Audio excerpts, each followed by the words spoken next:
In this video, I'm going to show you how to edit the education section in your profile.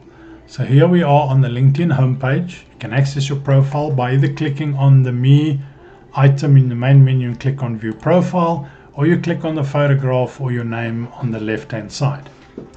When you arrive at your profile page, all you need to do is just scroll right down until you see the education banner. You can add education if you've just done another degree or diploma or certificate, or you can edit what you currently have there by clicking the pencil. Put in as much education as you feel is relevant for the experience that you've put in LinkedIn and the reason you're using LinkedIn. Think of this as your CV, so make it as complete and as accurate as possible. I hope you found this video useful. Please check out the other videos in this playlist on other functionality on LinkedIn.